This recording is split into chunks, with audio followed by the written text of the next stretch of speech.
नमस्कार मित्रों, मैं हूं डॉक्टर हरि निवास। चैनल का नाम है संस्कृत साहित्य एवं संस्कृति और आप सुन रहे हैं काम सूत्र।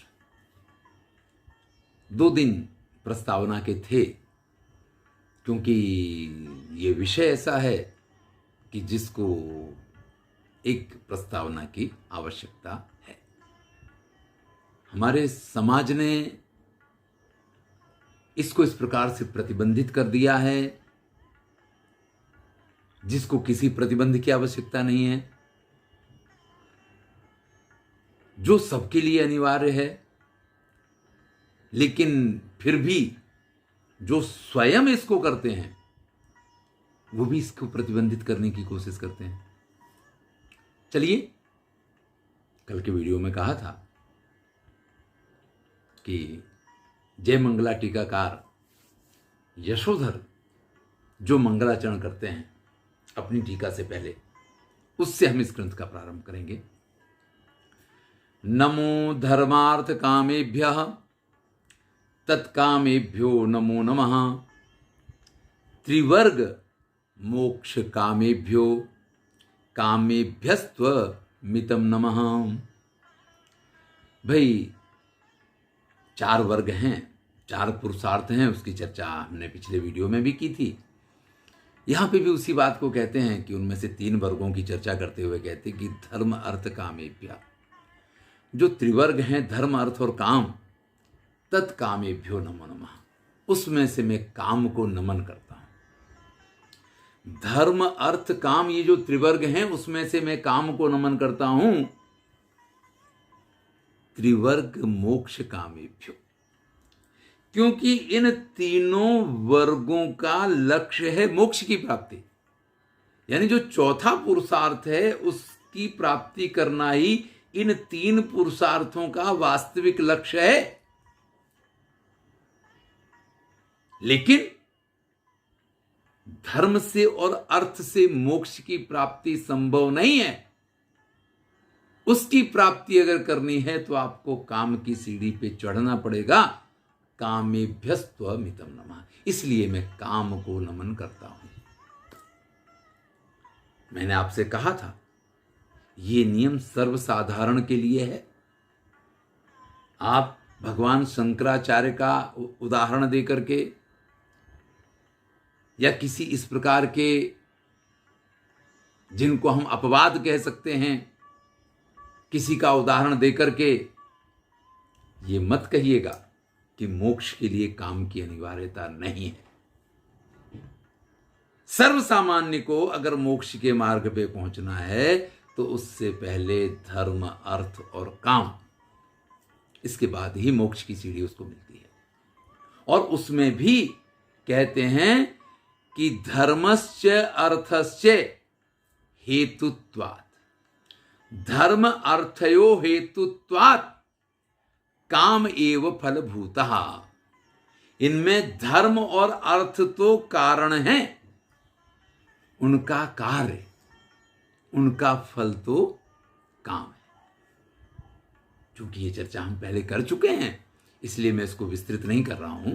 मैंने पहले ही आपसे कह दिया कि धर्म से अर्थ और धर्मपूर्ण अर्थ से धर्मपूर्ण काम, ये आपके मोक्ष का मार्ग है। लेकिन आप धर्म का पालन नहीं करते हैं, आप किसी भी प्रकार से अधर्म से भी अर्थ का अर्जन करते हैं तो भी आप काम की साधना करते हैं, और आप धर्म से अर्थ का अर्जन करते हैं तो भी काम ही आपके लिए साध्य है। दोनों काम में अंतर आ जाएगा। एक धर्म काम होगा जिसकी समाज प्रशंसा करेगा, जिसके परिणामों को समाज अपने सर माथे पे बिठाएगा, और एक पापपूर्ण काम होगा, और जो पापपूर्ण काम होगा समाज उसके लिए हमेशा आपको दोषी मानेगा, हमेशा आपको गलत कहेगा। अब स्वयं वात्स्यायन मुनि के काम सूत्र में प्रवेश करते हैं तो वो सबसे पहले कहते हैं धर्मार्थ कामेभ्यो नमः। मैं धर्म अर्थ और काम को नमन करता हूं। देखिए, हमारी परंपरा है कि ग्रंथ के प्रारंभ में मंगलाचरण किया जाता है। तो मंगलाचरण अगर करना है तो 3 प्रकार के मंगलाचरण होते हैं, नमस्कारात्मक, आशीर्वादात्मक, वस्तु निर्देशात्मक। अधिकांश हमारे आचार्यों ने, हमारे प्राचीन आचार्यों ने अपने ग्रंथों में हमेशा वस्तु निर्देश और आशीर्वाद नमस्कार में से 2 मंगलाचरण को एक साथ प्रयुक्त किया है। यहां भी धर्म अर्थ कामेभ्यो नमः जब कहा तो नमन किया, इसलिए नमस्कारात्मक मंगलाचरण तो हो गया। लेकिन धर्म अर्थ से काम को जिस क्रम में वो ऊपर है ऐसे ऊपर रख करके जब आप धर्म अर्थ और काम को नमन करते हैं ना, तो वहां वस्तु निर्देश भी हो जाता है। महर्षि वात्स्यायन सबसे पहले धर्म की व्याख्या करते हुए कहते हैं कि भाई जीवन को जो धारण करता है, धर्मशास्त्रों में जिसकी विस्तार के साथ चर्चा की गई है, वो धर्म हमारे लिए पूज्य है, आदरणीय है, नमस्करणीय है, उसको नमन करते हैं। अर्थ जो जीवन की सिद्धि का आधार है, जो जीवन की सफलताओं का आधार है, या जीवन का जीना जिसके ऊपर टिका हुआ है, इसको लेकर के बहुत सारे ग्रंथ बने हैं, उस अर्थ को भी नमन करता हूं। लेकिन काम जिसके लिए ये धर्म भी एक साधन है, जिसके लिए अर्थ भी एक साधन है, यानी धर्म अर्थ साधन है, साध्य तो काम है नहीं। हम ये कह सकते हैं कि साध्य तो मोक्ष है, लेकिन मोक्ष की साधना के लिए धर्म अर्थ काम तीनों साधन हो जाएंगे और वो साध्य हो जाएगा। लेकिन जब हम धर्म की बात करेंगे तो उसके लिए अर्थ साध्य है और धर्म और अर्थ के द्वारा काम साध्य है।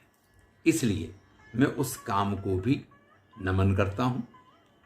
अब बात की कि इस काम सूत्र की आवश्यकता क्या है, कि इस सृष्टि की संरचना ब्रह्मा जी ने की, तो सृष्टि की संरचना करने के बाद उन्होंने इस सृष्टि के कल्याण के लिए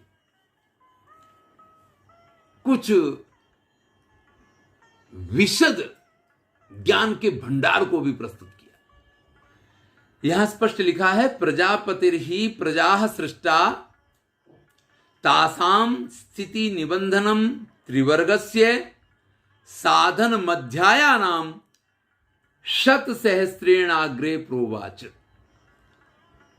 शत सहस्र यानी 1,00,000 अध्याय वाला एक ऐसा ज्ञान का भंडार उन्होंने प्रस्तुत किया, जिससे जिस सृष्टि की उन्होंने संरचना की है, आप इस सृष्टि को आगे बढ़ाया जाए, आगे चलती रहे और उसमें किसी भी प्रकार की कोई बाधा नहीं आनी चाहिए।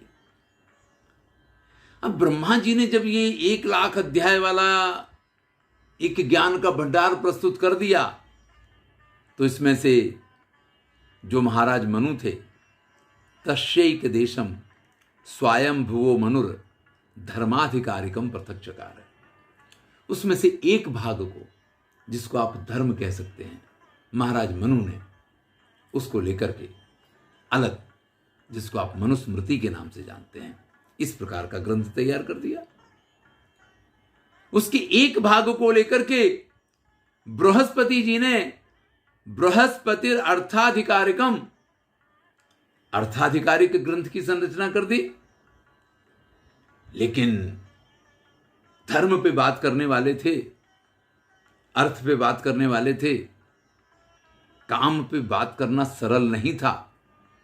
लेकिन महादेवानुचरस्य नंदी सहस्त्रेण अध्यायानाम पृथक काम सूत्रम प्रोवाच। महादेव के अनुचर जो नंदी हैं, उन्होंने 1000 अध्याय वाले काम सूत्र का प्रोवाच उपदेश किया। यहां लिखने वाली कोई बात नहीं, उपदेश किया। देखिए, यहाँ कोई नंदिकेश्वर आचार्य थे ऐसी कोई बात ही नहीं, इसलिए स्पष्ट लिखा कि महादेव अनुचरश्च। अब देखिए, नंदी जो है वो वैसे भी वृषभ, यानी हमारे यहाँ जिसको सांड बोलते हैं, गुजराती में आखला बोलते हैं, जिसको अपनी शक्ति का एक प्रतीक माना जाता है, उसके प्रतीक भी हैं। और कुछ कथ्य और कुछ तथ्य इस प्रकार के भी पाए जाते हैं कि जब माता पार्वती के साथ शिव का विवाह हुआ तो एक बड़े लंबे समय तक उन दोनों के मिलन की ये प्रक्रिया चली है। और जब वो प्रक्रिया चल रही है तो बाहर बैठे नंदी जो हैं वो तो बस, अब अगर आपको पता है कि आपके स्वामी किसी प्रक्रिया में हैं तो प्रक्रिया कोई अनिच्छनीय प्रक्रिया तो नहीं है। आज की भाषा में कहें तो जिसको हम निकृष्ट मानते हैं या जिसके प्रति हमें करना तो है लेकिन बात करने में बड़ा भय लगता है, ये ऐसी कोई प्रक्रिया तो उनको नहीं लगेगी। इसलिए उसी काल में नंदी ने इन 1000 सूत्र वाले काम सूत्र का प्रणयन किया है या इसका उपदेश दिया है। अब इस 1000 सूत्र वाले काम सूत्र को 500 अध्यायों में और संक्षिप्त किया गया। तदेव तु पंचभिर अध्याय शतई औद्दालिका श्वेत केतु संचिक्षेप। उद्दालक ऋषि के पुत्र औद्दालिक श्वेत केतु ने 500 अध्याय में इसको संक्षिप्त किया। तो इस प्रकार से कहां से इस काम सूत्र का प्रारंभ हुआ और किस प्रकार से ये परंपरा आगे चली, इसके थोड़ी सी चर्चा इस वीडियो में की है। आगे बढ़ते रहिए और सुनते रहिए।